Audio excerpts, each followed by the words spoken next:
Kurumjari Kanglipa Kusai Manipur Yam no see COVID said Hingalay do Yam Jackson Biro Kusai the Sudum Hingalay I did the Kelly sat Pasida Pungsin the Zining Ado video was super long the learning I get the Kelly Semapayo the Sina Hen Salamba Wanida Sale Ya Mokoidi Mapanda Laning when Yawana see the Hinjari Song is the Matay the Tarn Currently Kari Makose Kara Iromazato Simapako.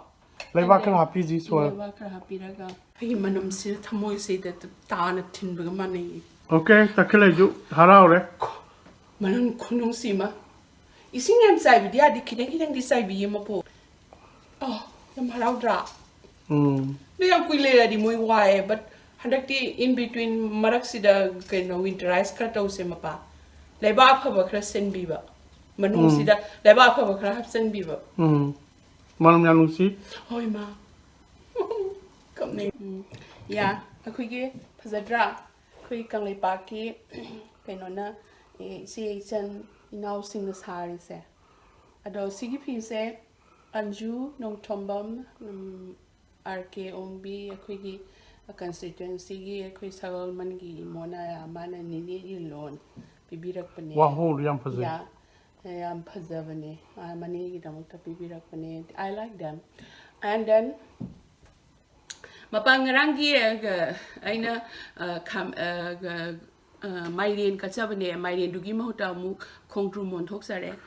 Go so non khongdrum do. Khongdrum Gimatel Katongze, khongdrum Durga Pujani, Pantavi Pujani. Yeah, khongdrum Gisong Kerama. I ban to Vigi Liam Sulazagani, Duraga Sulazagani, Sodium Tani, khongdrum Gisong Kerama, Pulling Sangba, Iglaza Bakra Katsavane. I don't mean come in the PV Mapa, my no, Chetnoville, Mapa, Chetnoving Akani, and then khongdrum Mamatungze, and a Karaga, Ichana for why Mushunga Karangoze. As a quiz, chicken, loin, Yen Tong Basayam Sad of Bukuire.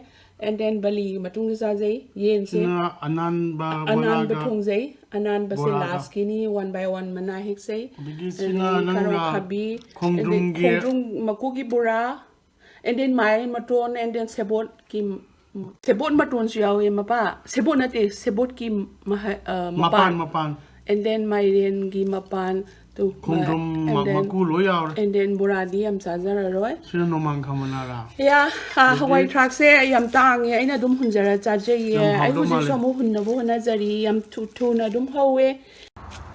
Oh, Pazar, hey, sit here. Yeah, tell them, Nedo. Stop telling Hawaii Maton to Pazareda. I'm not going to come on my time, Yasina. Sana, Matoni. That's how I talk to the court for how any hay.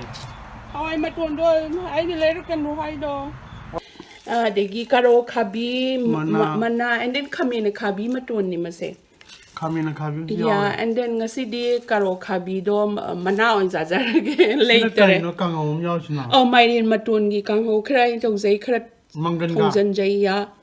Umuroka Kanoga Mitchabani Mapa. Aina sila ngaringan but hamzare jananga umuroka ngariga umuriyam loya ya umuroka am phaze ye ngarangi baligi khongdrum ni koina punjab ni ado khongdrum ga sanghong ga khongjage khongdrum jana ngok thok jare mahi chu sel la pingna soiba ya bana paw na du soi jare pingna soiba ya khongdrum am thongjari bori ga ngona pan ban tro Jagi khongdrum makugi bora mato jage thang ghee is there ghee hoy torba so is the kismis ne kaju khara ne tezwata ne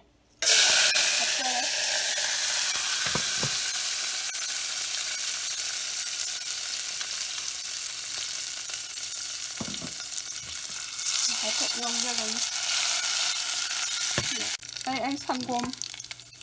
Sangom say 2% only later, whole light, dilute or talk, whole milk. One major, only not the how we can done. One say, Nangi walk Lonjarani. Tap now. Tap now. Okay.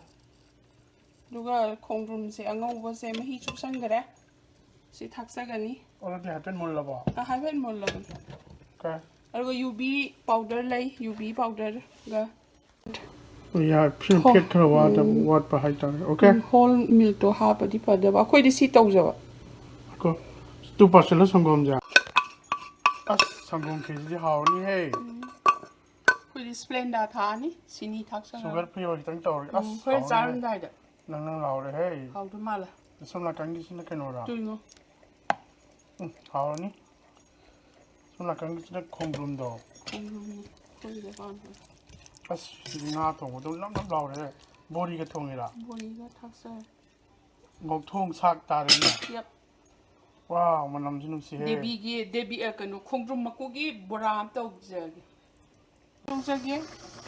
ꯈꯣꯡꯗ꯭ꯔꯨꯝ ꯃꯀꯨꯒꯤ ꯕꯣꯔꯥ ꯑꯗꯒꯤ ꯀꯩꯅꯣꯒꯤ ꯕꯣꯔꯥ ꯀꯔꯤꯕ this one ꯃꯥꯏꯔꯦꯟ ꯃꯅꯥ ꯁꯦꯕꯣꯠ ꯃꯄꯥꯟ ꯑꯣꯀꯦ ꯃꯥꯏꯔꯦꯟ ꯄꯥꯟꯕ ꯅꯪꯍꯧꯗꯕ ꯆꯥꯎꯕ ꯅꯪꯍꯧꯗꯕ ꯕꯦꯁꯣꯟ ꯅꯩꯔꯕ ꯕꯣꯔꯥ ꯇꯧꯖꯒꯦ ꯈꯣꯡꯗ꯭ꯔꯨꯝ ꯃꯀꯨꯁꯦ ꯑꯩꯈꯣꯏꯗ ꯄꯥꯟꯖꯕꯅꯤ ꯃꯔꯨ ꯃꯔꯥꯡ ꯑꯃꯁꯨ ꯌꯥꯝ ꯍꯥꯞꯄꯤꯁꯤꯅ ꯀꯨꯞꯅ ꯁꯣꯏꯕ ꯌꯥꯏ ꯅꯪꯖꯗ꯭ꯔꯦ ꯃꯔꯣꯏ ꯅꯥꯀꯨꯞꯄꯤ ꯑꯣꯏ ꯃꯔꯨ ꯌꯥꯎꯅꯁꯦ ꯅꯥꯀꯨꯞꯄꯤ ꯇꯧꯖꯩ ꯉꯁꯤꯁꯦ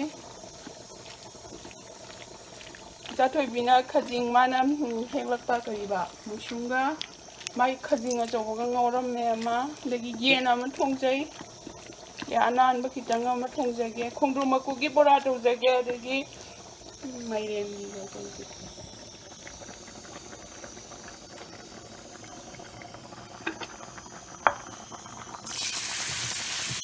ꯁꯤꯗꯃꯛ ꯊꯣꯡꯀꯠꯂꯤꯁꯤꯅ ꯆꯤꯛꯀꯟ ꯑꯣꯏꯔ ꯃꯥꯜꯂꯦꯅꯦ ꯀꯨꯏꯔꯦ ꯆꯤꯛꯀꯟ ꯆꯥꯗꯕ ꯆꯥꯗꯕ ꯀꯨꯏꯔꯦ ꯆꯥ ꯊꯣꯡꯕꯤꯗꯣ ꯂꯩꯇꯕꯗꯒꯤ ꯃꯥꯗꯤ ꯌꯥꯝ ꯆꯤꯛꯀꯟ ꯂꯩꯇꯦ ꯆꯤꯛꯀꯟ ꯌꯥꯎꯗ꯭ꯔꯗꯤ ꯌꯥꯗ꯭ꯔꯦ ꯃꯥ ꯂꯩꯉꯥꯏꯗꯗꯤ ꯌꯥꯝ ꯐꯩ ꯑꯗꯤ ꯂꯥꯛꯇꯔꯦ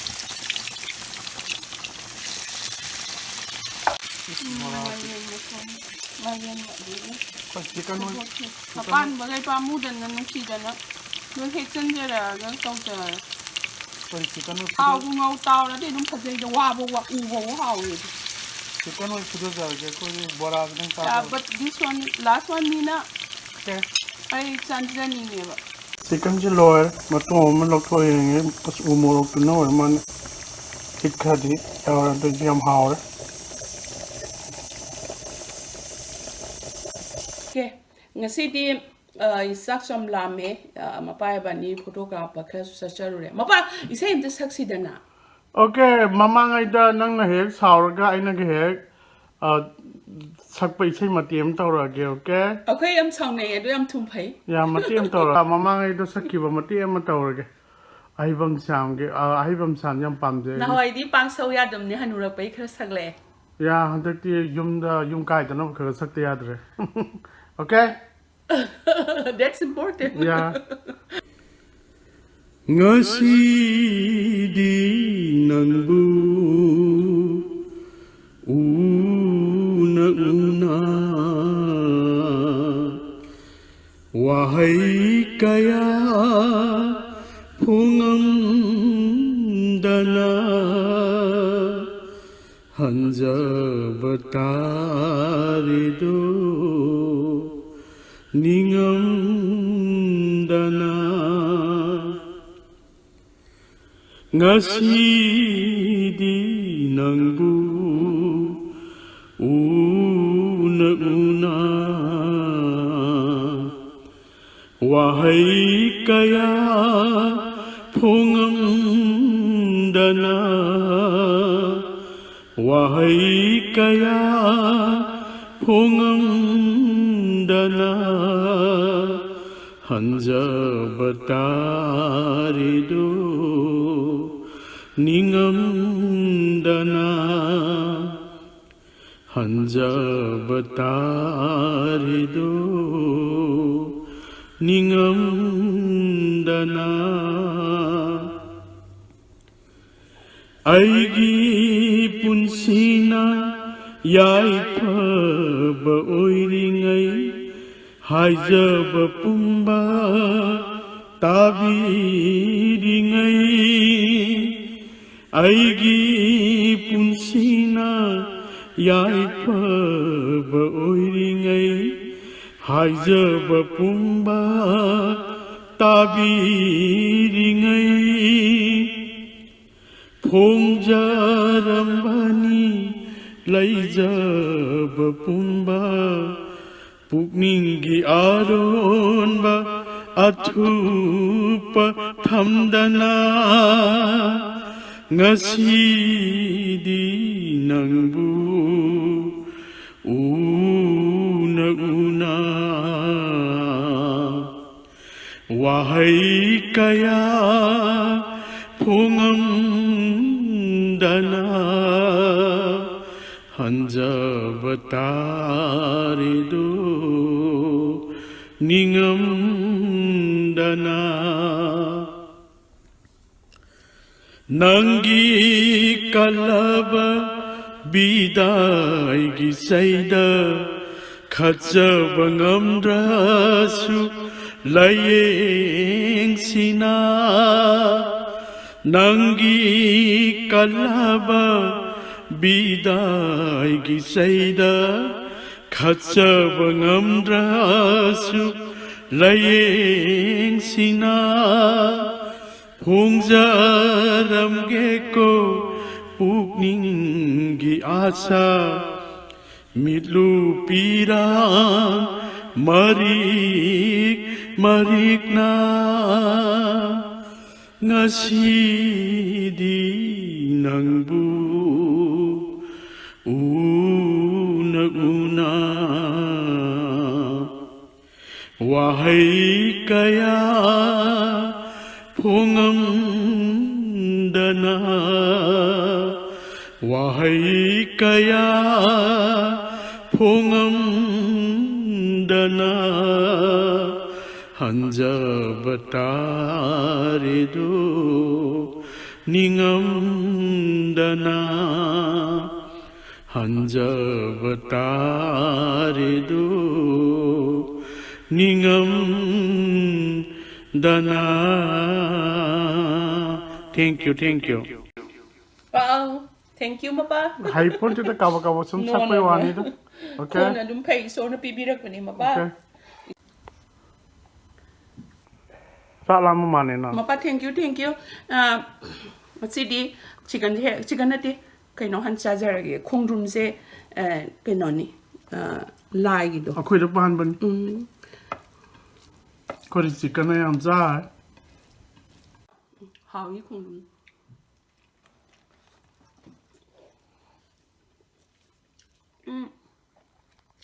That's what being cousin is a zerain. Wild mushroom theory, cousin later. Ngau thamame, maramoy. Mari cousin, you maku kobrika palm, the texture pozadian. Maku cook bigger noya. Ako'y maku kosaning maku is chow yaponted, some pazabi tamban. Marian no maton rock. Kango dura. Manganga. English is that. Makwamako the first show, man. Matam loisale. Matang say don't die. I hear on the tongue getting by the ends to tongue with the top. Yen di Haore, quite cut. No man come as your money conanga. No, my gazette. The person there. No, Hinny. I don't know. Nangi, Handaki Mangan Jim Yampasana, Mad eyeing the Sana Mane Mangan. Nanghulina to We did some for you. Wait, Manipuda. Yeah, see, no, whom do not draw. No more close at it. I don't have Holy God. I'm sorry. I'm also thinking I'm a ton to allow my two. Some beaver. Greenhouse to Tambayan and that cut it on him.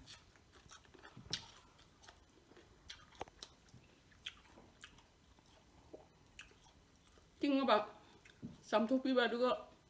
Makunku Pogamaton and to him there.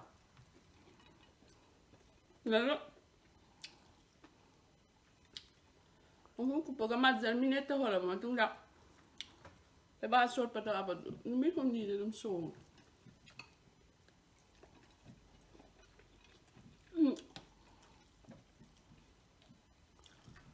Make have a cup and there. Yeah, polishing to the garage, the Kersau, can you have time money? Queen Levia, the garage, like what Panina Mana at the killing. 카메라 카비니 먹방 시기 맛도 thiên trào mà bớt cho bỏ 쌈 잘. 또 이거 맛반. nung xì về nó. Dạ. Umur ki asyam pasan loy handak ti asar sem bagi video mà xem tàu giờ cái Hết tô rồi mà bà. cái tô ya để zum ya lấy Em bấm một giờ nung xì rồi đó.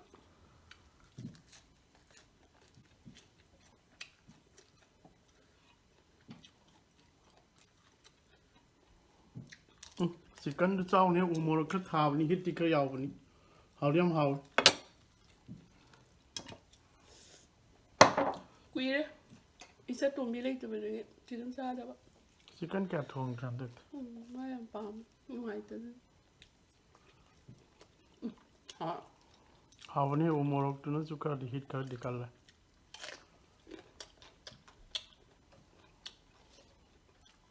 bora tu ju hào ấy xem sai Yaman. nang kia maku marang hào bora tu Không maru, mà có gì nữa hao nữa. Marian matu Marian flower khongdrum maku ya loi suai Nhưng mà cái gì bạn? Huy, ít sao thôi bị nó mất bạn ngó. Sanari càng hẳn lệ mát khai e. Sing đó tin là thật đấy à mà đi jasmine flowers chú tàu này Nói tôi mà đó. Chinese yam tàu em mới đi yam Thai tin là Phải hay lắm nè.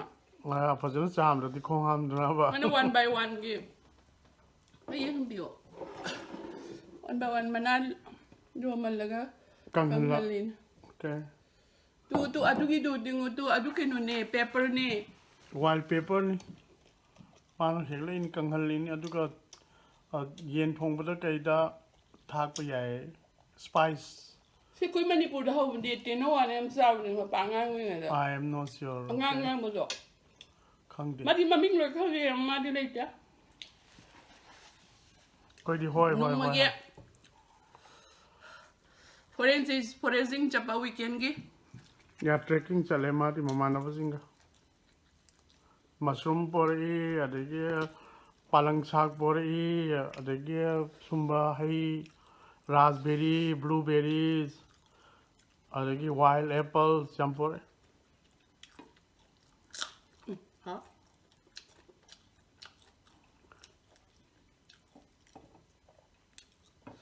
Pan pam sa ma ne ai do.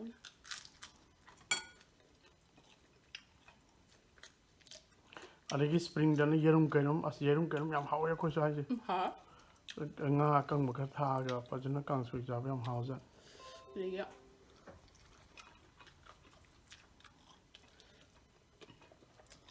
Pan sa so hoi gì ya tera pa bi hawi ko sai da on jao bi hawi mana yam hawi da tera pa bi yam pajan hawi mon jao bi hawi yerum kainom hawi Visite adagi mint nungsi hitak adagi ni ma ne only. maroina kopi compre tu de coin thawan compre ki yam phawam na spring roll ka hoga le moi di ning tham da khanga me ore moro city pa laitre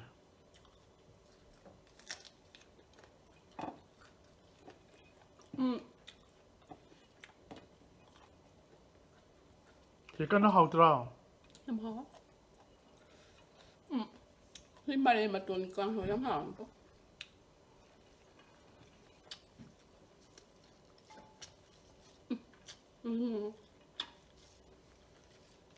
kai no ji do ba moro sang ba do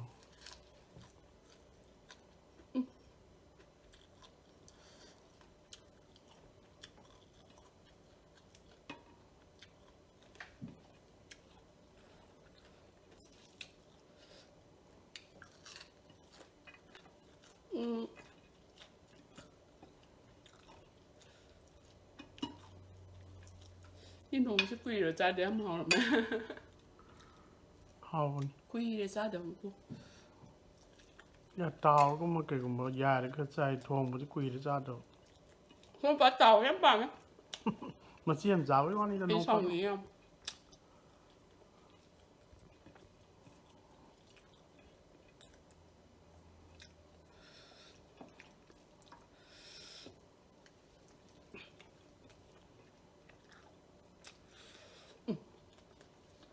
Cũng không một sản quả. ชาบเน่อุโมโรโต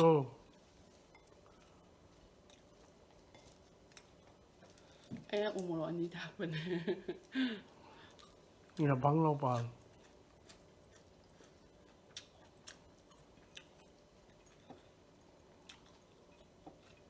Sắc thế. Cái tâm sao ra. Thu nuôi gì bà đã đùm lâu rồi, lâu như này bà.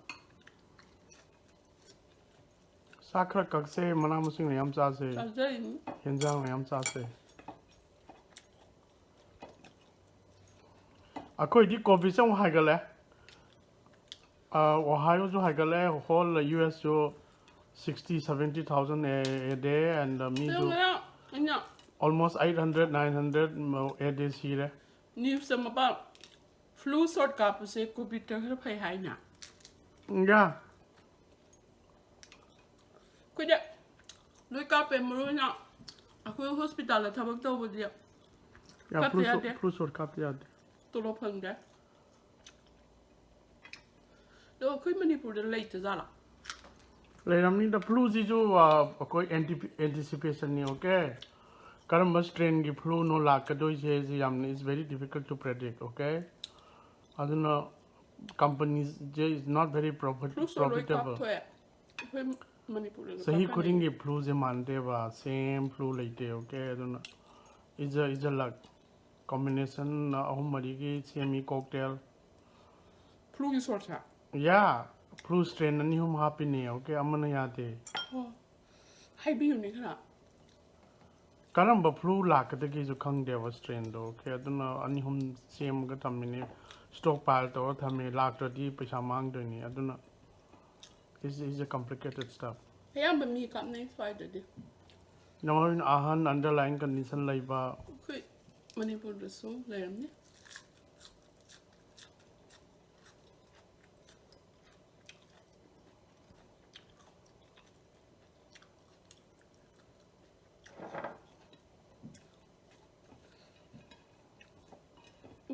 Không sạch á.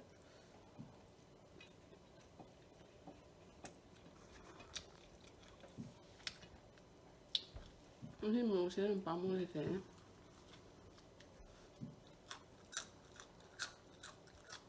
मथंग द spring दंग थालो दे केदोरगे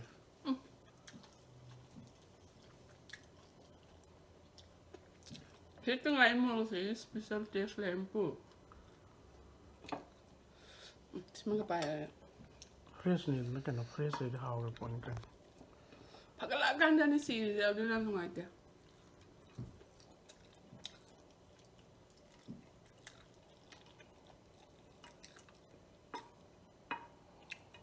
Taba daw araw ba? Doon handak tiyo. Greenhouse level siya mapa. Germinate daw ba? Doon yung kaya ali o biyani ko. ครึ่งเงินเฟบรุยได้เท่าไหร่ Taba siya daw only 3 months ko ba na niya kung yung pangzay siya. no greenhouse की Almost भावना नुकसा साबका न May मनुंग June, the July, साबका August. No, May June, याद है handak kim ya. मे 15 jau dadi ati Yaad hai. apan pu thoya de June, July, August. September October yaw de yad re Ta hung ka doon na. Si Manu pa na ba? Hung na zay siya. मे की 15 बाउ दी frost नोंग भादोक लाक पदा तुम सी रे Siya. Ito handak tiyo. Greenhouse sa mapa ko. We can keep that. या ครึ่งเงินजर्मिनेट तौरगा greenhouse की भावना नुकसा साबदा मनुंग the वाम ओइबदो Yeah. So yun, ibisip mo samtang. मरोइना मोरो माइरियन गुम्बा तेनो मामी गुम्बा से ครึ่งเงินछौगरी गुम्बा से ग्रीनहाउस दा Alo, how ya di ba mo di temperature ang warm up o di ma po. Yeah, tropical nina why ado greenhouse the maybe is okay this time. At least 2 weeks ahead Ito thar nga, di sa hafta ni ngal la di mapan sar ga to pan doi ni 15 days a lot of time. อันนั้นไม่ใช่หอยมาพูด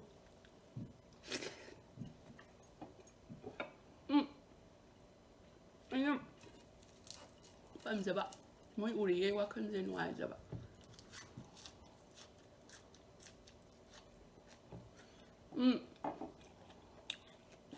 อย่าหันตะเกียวินเตอร์เขาไปหาว่าสปินัสกุมมาไก่กุมมาขราไล่ดูเรื่องมารุยังสิขราอย่างกันนะฮาร์สวินเตอร์เขาบังคับว่า frost resistant ไว้บ้างสปินัส variety อามันนี่เราดูเรื่องบ็อกซ์ไว้กี่ type Chinese กี่กังสุยซาไว้หาว่าเขาเลยยังสิgreen house จะทำมาก็มวยที่frost กันfrost resistant ไว้นะสม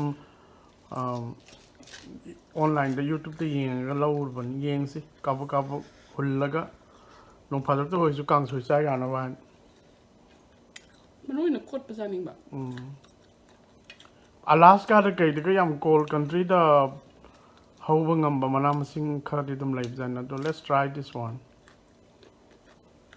อร่อยนะ lettuce กุมบ้าเด็ก spinach the variety อันนี้ผมสูริอะไรกี้กาลกุมบ้าไก่กุมบ้าเกลกุมบ้าเกี่ยวเดียวมารุโคย Prostar สมุนไพรเนี่ยก็มีมานานโอ้ยมณีปุรีฮังกามหิงบัจันบางทีอิงบาง minus ก็จะเฟรมยากาบอิงไปยานี่ด้ก็ใช้จะอุ่นข้าตาจะดูไปเลยปุ่นเจอ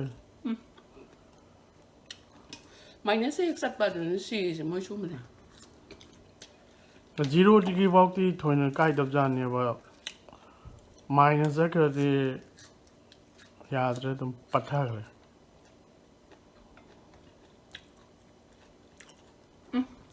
หอมมากปุ๊บสังคมเคดูจ้ากันโอเคไอ้น่ะkhongdrum ไล่กี่ก็จะเป็นสัตว์ทุ่มบะมันตั้งตรงใจนิ่งจ้ะไอ้เด็กฮาววันนี้ตุ้มฮะไม่ได้ตัวบลูที่สานิ่งเดียดูซ่ากันเลี้ยงห่าวเลี้ยงห่าวสิที่กันโอนี่khongdrumนี่ซ่ากันเลี้ยงห่าวห่าวเอง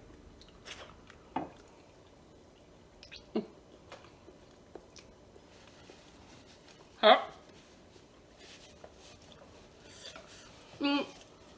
คุณเจรี่กังไลปากมณีปูชักเส้นบิวงสายเกย์นะพลูสโซไฮเซอร์โดนดิสคัสต์บิวahlam man masa underlying condition lai ba yawar gadi so laba sahi ama ba do handa ki covid se I don't know yang ware akwai adadi ni ab lai bani na wa pothapam lai akwai di sai su mayam ndugi yengaga matam len be ai se di mung de sum lai le thabak su sat da bana yam bani injang na pi yengaga matam len jaram bani do grass di am phasana hingi